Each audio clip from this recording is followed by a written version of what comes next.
പക്ഷെ ഇതെന്തൊരു കഷ്ടം, ഒറ്റ ബസ് പോലും ഇല്ലല്ലോ. നന്ദിനിയുടെ വീട്ടിൽ പോകാനാണ് കൊതി വന്നിട്ട് വയ്യ. നന്ദിനിയുടെ വീട്ടിലോട്ട് തന്നെയല്ലേ പോകുന്നത്, പിന്നെന്താ. ഓ ബസ് വരുന്നുണ്ട്. നന്ദിനി, നന്ദിനി. അതാരാ? എവിടെ നല്ല പരിചയമുള്ള സൗണ്ട് ആണല്ലോ. കേട്ടിട്ട് എന്റെ അമ്മയുടെ അതേ സൗണ്ട്. നന്ദിനി. ആഹാ, അമ്മയായിരുന്നു. എന്താ അമ്മ വിളിച്ചു പറയാതെ വന്നേ? നിങ്ങൾക്കൊക്കെ ഒരു സന്തോഷമായിട്ടൊന്നും ആലോചിച്ചിട്ട് ഞാൻ ഒന്ന് പറയാതെ വന്നേ. അമ്മയോട് എത്ര നാൾ നിൽക്കും? കണ്ടില്ലേ, വലിയ ബാഗ് കൊണ്ട് വന്നേക്കാം. ഞാൻ 2 മാസം കഴിഞ്ഞിട്ട് പോകത്തുള്ളൂ. ഓ, അത്ര നാളൊക്കെ നിൽക്കുമോ? ഞങ്ങൾ സന്തോഷമാ. മക്കളാണെങ്കിൽ അമ്മൂമ്മ എപ്പോഴും ചോദിച്ചോണ്ടേ ഇരിക്കുക. ഇനി അങ്ങനെ ചോദിക്കേണ്ട ആവശ്യമില്ലല്ലോ, അമ്മൂമ്മ വന്നല്ലോ. ഇനി മക്കളെന്തീ? കൺമണിമോളാണേ കിടന്നു പറഞ്ഞത്. കണ്ണനും തുമ്പി അവിടെ തന്നെ ഉണ്ട്. എന്നാ കണ്ണനും തുമ്പി ഇങ്ങോട്ട് വിളിക്കേ. മക്കളെ ഇങ്ങോട്ടൊന്ന് വന്നിത് ആരോ ഒന്ന് നോക്കിക്കേ. ആ വരൂ അമ്മേ. ഹായ്, അമ്മൂമ്മ വന്ന്. എത്ര നാളായി അമ്മൂമ്മ കണ്ടിട്ട്. അമ്മൂമ്മ എപ്പോഴാ വന്നേ അമ്മേ? അമ്മൂമ്മ ഇപ്പൊ ഒന്ന് കയറിയതുള്ളൂ മക്കളെ. അമ്മൂമ്മയുടെ ചക്കര കണ്ണാ, അമ്മൂമ്മയുടെ ചക്കര തുമ്പിമോളെ. അമ്മൂമ്മ എപ്പോ പോവും തിരിച്ച്? കൊറേ നാളായിട്ട് പോയാൽ മതി കേട്ടോ. അതെ മക്കളെ, അമ്മൂമ്മയാണെങ്കിൽ 2 മാസം താമസിക്കുക. അതുകൊണ്ട് അമ്മൂമ്മ വലിയ ഭയം കൊണ്ട് വന്നേ. അമ്മൂമ്മ 2 മാസം താമസിക്കേ. അല്ല തന്നെ ഇവിടുത്തെ വീട്ടു ജോലി ചെയ്യുന്ന ജമീല എന്തേ? ജമീലാണെങ്കിൽ അമ്മ പോയി കഴിഞ്ഞിട്ടാണെങ്കിലേ പിറ്റേ ദിവസം ആണെങ്കിൽ ജമീലിന്റെ അമ്മയ്ക്ക് എന്തോ അസുഖം പറഞ്ഞിട്ട് പോയി. പിന്നെ കണ്ടതേ ഇല്ല. ജമീൽ വരുമ്പോ ജമീലിന് ജോലി ഇല്ല, ആ സമയത്ത് ഞാൻ റെസ്റ്റ് എടുക്കും. ജമീല് പോയിട്ടുണ്ട്, ഞാൻ ജോലി ചെയ്യും. ജമീലായാലും വിളിച്ചായിരുന്നോ? വിളിച്ചൊന്നും ഇല്ല. അമ്മ എങ്ങനെയാ വന്നേ? ബസ്സിനോ? ആ, ഞാൻ ബസ്സിനാ വന്നേ. അമ്മയൊന്നും ഓട്ടോയ്ക്ക് വരത്തില്ലായിരുന്നു, ഞങ്ങൾ പൈസ കൊടുക്കത്തില്ലായിരുന്നു. ഓ, ഓട്ടോയ്ക്കൊക്കെ ഭയങ്കര പൈസയല്ലേ, ദൂരത്തൊന്നല്ലേ വരുന്നേ. എന്റെ കൺമണിക്കുട്ടി കിടന്ന് ഉറങ്ങുവാണോ? അതെ അമ്മ, കൺമണിമോളാണെങ്കിൽ ഇപ്പൊ കിടന്ന് ഉറങ്ങിയതേ ഉള്ളൂ. ആ ശരി മക്കളെ, അമ്മയാണെങ്കിൽ കഴിക്കുകയെല്ലാം ഉണ്ടാക്കി വെച്ചിട്ടുണ്ട്. മക്കളൊക്കെ യൂണിഫോം ഇട്ട് ബാഗ് കൊണ്ടുപോവാ, അമ്മ കഴിക്കെടുത്ത് വെക്ക. ശരി അമ്മേ. മക്കൾ എന്തായാലും സ്കൂളിൽ പോകുന്നതിന് മുമ്പ് അമ്മ വന്നിട്ട് രക്ഷപ്പെട്ട്. അതുകൊണ്ട് മക്കൾക്ക് കാണാലോ, പിന്നെ വൈകിട്ടും കാണാം. അമ്മയ്ക്ക് വിശക്കുന്നുണ്ടോ? ഓ, എനിക്ക് വിശക്കുന്നൊന്നുമില്ല.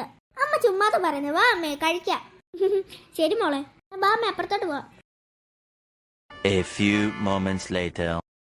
നമ്മളങ്ങനെ സ്കൂളിൽ നിന്ന് വന്നല്ലേ ചേട്ടൻ? നമ്മൾ എപ്പോഴും വന്നതാണല്ലോ, കഴിച്ചൊക്കെ കഴിഞ്ഞില്ലേ? നല്ല രസം ഉണ്ടായിരുന്നു പുതിയ ക്ലാസ്. ശരിയാ മക്കളെ, അമ്മയാണെങ്കിൽ കോഫി ഇട്ട് വെച്ചിട്ടുണ്ട്, കുടിക്കാൻ പാ. ഹായ്, കോഫി ഇട്ട് വെച്ച അമ്മ, നമുക്കത് പോയി കുടിക്കാം. എന്താ അമ്മൂമ്മയുടെ ചക്കരക്കുട്ടി? എന്താടി? നമുക്ക് അടുത്ത വർഷം സ്കൂളിൽ പോകണം. അടുത്ത മാസം മോൾക്ക് 4 വയസ്സാകുന്നേ. അപ്പൊ സ്കൂളിൽ വിടണം. സ്കൂളല്ല, പ്ലേ സ്കൂളില്. അയ്യോ, വീട്ടിലിരിക്കാൻ പറ്റും വലുതാകുമ്പം. വലുതായി പഠിച്ചാലല്ലേ ഡോക്ടർ എഞ്ചിനീയർ ഒക്കെ ആവാൻ പറ്റത്തുള്ളൂ. മോൾ ഒരു വർഷം പോയത് നല്ല ഇഷ്ടപ്പെടും. അമ്മൂമ്മ ഇനി 2 മാസം കഴിഞ്ഞിട്ടേ പോകത്തുള്ളൂ.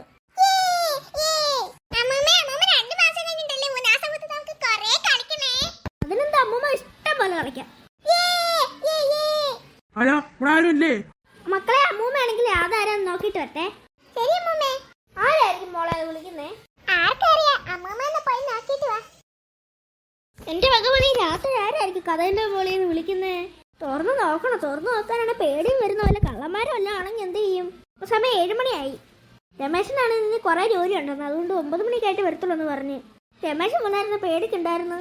ഹലോ, ഇവിടെ ആരെങ്കിലും ഉണ്ടോ? അയാള് പിന്നെ വിളിക്കുന്നു. കഥവ് തുറക്കണോ അതോ വേണ്ടയോ? എനിക്കറിയത്തില്ല. രണ്ടും കളിപ്പിച്ചും കഥ തുറന്നു നോക്കാം. പുറത്തെങ്ങും ഒറ്റ മനസ്സിലില്ലല്ലോ, പിന്നെ താരാ? എന്റെ അമ്മ ഏതായാലും പിശാച മറ്റോ ആണോ? എന്റെ അമ്മേ, ഈ രാത്രി ആയ സമയത്ത് പ്രേതം പിശാചൊക്കെ ഇറങ്ങുന്നേ. എന്റെ അമ്മേ. ഹലോ, ഇവിടെ ആരും ഇല്ലേ? പിന്നെയും വിളിക്കുന്ന അയാള്. നിങ്ങൾ ആരാ? ഈ വീട്ടിൽ ആരെങ്കിലും ഉണ്ടോ? ദയവായി കഥ തുറക്ക്.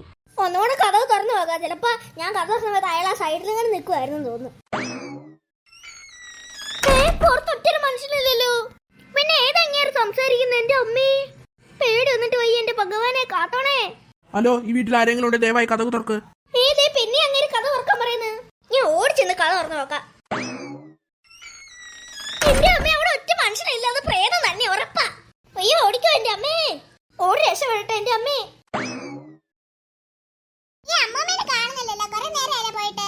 എന്റെ അമ്മ, അത് ആരായിരിക്കൂടോ? ഒന്നും പറയണ്ട മോളെ, കഥന്റെ വെളിയിലാണെങ്കിൽ സംസാരിച്ചോണ്ടത് അയാളെ എന്റെ പ്രേതം എന്തോന്ന്. ഞാൻ 2-3 പ്രാവശ്യം കഥ ചെന്ന് തുറന്നു നോക്കി, എന്നിട്ട് ആരെയും കണ്ടില്ല. ഒരാണിന്റെ സൗണ്ടാ കേൾക്കുന്നേ. പ്രേതം ആണെന്ന് പറഞ്ഞില്ലല്ലോ മക്കളെ, ചിലപ്പോ പ്രേതം ആയിരിക്കും അത്. പേടിക്കുന്ന മക്കളെ, അമ്മൂമ്മ ഉണ്ടല്ലോ, പിന്നെ ചേട്ടനുണ്ട്, ചേച്ചിയുണ്ട്, പിന്നെ അമ്മയുണ്ട്. ഇത്രയും പേരില്ല, പിന്നെ എന്തിനാ മക്കളെ പേടിക്കുന്നേ? പിന്നെ അച്ഛനാണെങ്കിൽ 9 മണി പേടിക്കേണ്ടി വരും. പിന്നെ എന്തിനാ മക്കളെ പേടിക്കുന്നേ? പേടിയാ. ഇപ്പോൾ ഈ വീട്ടിലാണെന്ന് പറയാൻ വേണ്ടി ചേട്ടൻ മാത്രമേ ഉള്ളൂ. ഇപ്പം ആ പ്രേതത്തിനകത്ത് ഇരുന്ന ചേട്ടൻ എങ്ങനെ ആ പ്രേതത്തിനെ ഓടിക്കും? മക്കളുടെ ചേട്ടന് ഭയങ്കര പവറാ. നേരത്തെ കരാട്ടെ ഒക്കെ പഠിച്ചതല്ല, അതുകൊണ്ട് കുഴപ്പമൊന്നുമില്ല. പക്ഷെ പ്രേതത്തിനടുത്ത് ചേട്ടന്റെ കരാട്ടെ ഒന്നുമല്ല. മക്കൾ ഇപ്പം നടന്ന സംഭവമാണെങ്കിലേ ഉണ്ടായിട്ടേ ഇല്ലെന്ന് അങ്ങ് മനസ്സിൽ ആലോചിച്ചോ. അങ്ങനത്തെ ഒരു സംഭവം ഉണ്ടായിട്ടേ ഇല്ല. ഹലോ, ഇവിടെ ആരെങ്കിലും ഉണ്ട്? ദയവായി കഥ തുറക്ക്.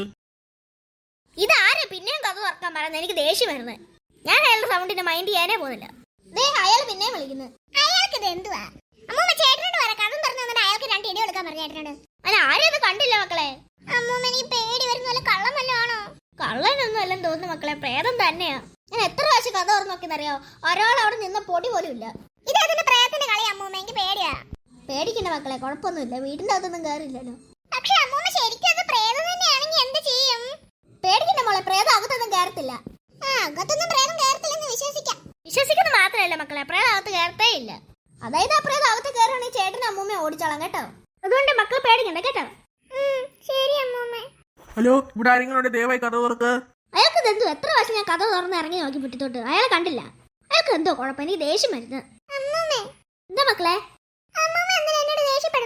അതിന് മക്കളോട് എപ്പോഴും അമ്മൂമ്മ ദേഷ്യപ്പെട്ടെ? അയാളുടെ അമ്മൂമ്മ ദേഷ്യപ്പെടുന്നേ. മക്കളെ, അമ്മൂമ്മ പറഞ്ഞില്ലേ പേടിക്കണ്ട. അല്ല മക്കളെ, നന്ദിനി പിന്നെ കണ്ണനും തുമ്പിയും കടയിൽ പോയ സമയത്ത് എന്ത് മക്കള് പോരുന്നേ? അത് പിന്നെ അമ്മൂമ്മയോട് കളിക്കാൻ വേണ്ടി ഇരുന്നത് ഞാൻ. അമ്മ ചേട്ടനും ചേച്ചി വരുമായിരുന്നു, പേടിക്കണ്ടായിരുന്നു. പ്രത്യേകിച്ച് ചേട്ടൻ വന്നാൽ മതിയായിരുന്നു, ആകുമ്പോ പേടിക്കണ്ട. ചേട്ടൻ മാത്രമല്ലല്ലേ വരുന്നത്, എല്ലാരും വരുമല്ലോ. അതോ അരി വാങ്ങിക്കാൻ പോയതാ, പിന്നെ വീട്ടിലോട്ടൊരു സാധനങ്ങളൊക്കെ അതൊക്കെ വാങ്ങിക്കാൻ പോയതാ. അതെങ്ങനെ മക്കളെ, 2 കിലോ പഞ്ചസാര തുമ്പി വെക്കും, 5 കിലോ അരി കണ്ണം വെക്കും. നന്ദിനാണെങ്കിൽ 10 കിലോ അരിയും കൊണ്ട് വരുന്നത്. പിന്നെ ചേട്ടൻ അതിനേക്കാളും വലിയ വെയിറ്റ് ഒക്കെ വെക്കും. ചേട്ടനും ചേച്ചിയാണെങ്കിൽ അരിയും സാധനങ്ങളൊക്കെ വാങ്ങിക്കാൻ പോയതാ കേട്ടോ. കൺമണമുള്ള പോകാതെ ഞാൻ അങ്ങനെ തന്നെ പോന്നെ. നമുക്ക് 2 പേർക്ക് അവരുടെ പോയാൽ മതിയായിരുന്നു. അതാവുമ്പോ പേടിക്കണ്ടായിരുന്നു. എനിക്ക് പേടി വരുന്നു. മക്കളെ, അമ്മൂമ്മ പറഞ്ഞില്ലേ പേടിക്കണ്ട മക്കളെ. ഇപ്പൊ കണ്ണനും തുമ്പി നന്ദിനി എല്ലാരും പെട്ടെന്ന് വരും ഇങ്ങോട്ട്. അവര് അടുത്ത സൂപ്പർ മാർക്കറ്റിലും കണ്ടാ പോയേക്കുന്നത്. ഹലോ, ഇവിടെ ആരെങ്കിലും ഉണ്ട്? ദയവായി കഥ തുറക്ക്. കേട്ടോ കേട്ടോ, പിന്നെ അയാൾ വിളിക്കുന്നത്. ചേട്ടൻ ഈ സൗണ്ട് കേട്ടത് ചേട്ടനാണെങ്കിൽ ഓടിച്ചെന്ന് കഥ തുറന്ന് ഒറ്റയിടി കൊടുത്താൻ അയാൾക്ക്. പക്ഷെ സൗണ്ട് ഉണ്ടാക്കുന്ന ആരാന്ന് കണ്ടില്ല മക്കളെ.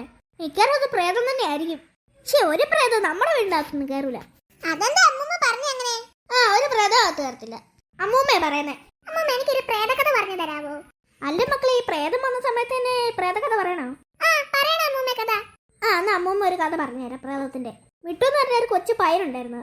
അവന്റെ വയസ്സ് 10. അവനൊരു ദിവസം കാട്ടിക്കൂടെ വിറക് പറക്കാൻ വരുന്ന സമയത്ത് ഒരു ഗുഹയുണ്ട്. പല ആൾക്കാരും പറഞ്ഞേക്കുന്നത് ആ ഗുഹയ്ക്കകത്ത് എന്തോ പ്രേതങ്ങളൊക്കെ ഉണ്ടെന്ന്. ശരിക്കും പ്രേതം ഉണ്ടോ ഇല്ലെന്ന് അറിയാൻ വേണ്ടിയിട്ടാണെങ്കിൽ ആ മിട്ടു എന്ന് പറഞ്ഞ ധൈര്യശാലിയായിട്ടുള്ള മോനാണെങ്കിൽ ഗുഹയ്ക്കകത്ത് കയറി. ഇപ്പൊ ഗുഹയുടെ എൻട്രൻസ് ആണെങ്കിലേ ഒരു കല്ലും കൂടെ ആരോ അടച്ച്. അങ്ങനെ മിട്ടു ആണെങ്കിൽ ഭയങ്കര പേടിച്ചു പോയി. മിട്ടു ആണെങ്കിൽ ആ ഗുഹയ്ക്കൂടെ ആണെങ്കിൽ പേടിച്ച് അങ്ങോട്ടും ഇങ്ങോട്ട് ഓടുന്നു. കുറെ കല്ലിൻ്റെ അകത്തും പാറക്കകത്തും ഒക്കെ കാല് തട്ടുന്നുണ്ട്. അവൻ അങ്ങനെ വേദന കാരണം ഒരിടത്ത് ഇരുന്ന് കാലൊക്കെ ചെറുതായിട്ട് അവിടെ ഇവിടെയൊക്കെ തട്ടി കാലൊക്കെ മുറിഞ്ഞു. അങ്ങനെ അവൻ അവിടെ ഇരുന്ന്. ആ സമയത്ത് മിട്ടു ആണെങ്കിൽ അവിടെ പേടിച്ചിരുന്ന് കരയുക. ഞാൻ എന്ത് ഈ ഗുഹയ്ക്കകത്തുനിന്ന് എങ്ങനെ ഇറങ്ങുമെന്ന് ആലോചിച്ചിരിക്കുക. ആ സമയത്ത് ഗുഹയുടെ എൻട്രൻസിലുള്ള ആ വലിയ കല്ല് തന്നെ മാറുന്നു. അങ്ങനെ മിട്ടു ഓടി രക്ഷപ്പെട്ട് വീട്ടിൽ ചെന്ന്. അത് എനിക്ക് അറിയത്തില്ല, മിട്ടുവിനെ അറിയത്തില്ല. അവിടുത്തെ അതിന്റെ പ്രേതത്തിന്റെ പണിയാ. ശരി മക്കളെ. ഹലോ, ഇവിടെ ആരെങ്കിലും ഉണ്ട്? കഥ തുറക്കാൻ. അയാൾ പിന്നെ വിളിക്കണം. അയാൾക്ക് ദന്തന്റെ കേട. ഞാൻ എത്ര പ്രാവശ്യം കഥ തുറന്ന് ഇറങ്ങി നോക്കി, എന്നിട്ട് അയാളെ കണ്ടില്ല. പ്രേതങ്ങളെന്ന് പറഞ്ഞാൽ ഇത്രയും ശല്യം ചെയ്യുന്ന പ്രേതത്തിന് ആദ്യമായിട്ടാണ്. എന്ത് ശല്യം പ്രേതത്തിനെ കൊണ്ട്. അതൊന്ന് ചില്ലു താഴെ പൊട്ടിയ സൗണ്ട് കേട്ടെ. ബാക്കി നമ്മൾ എന്താ സൗണ്ട് കേട്ടോ നോക്കിട്ട് വരാം. ശരി അമ്മൂമ്മ.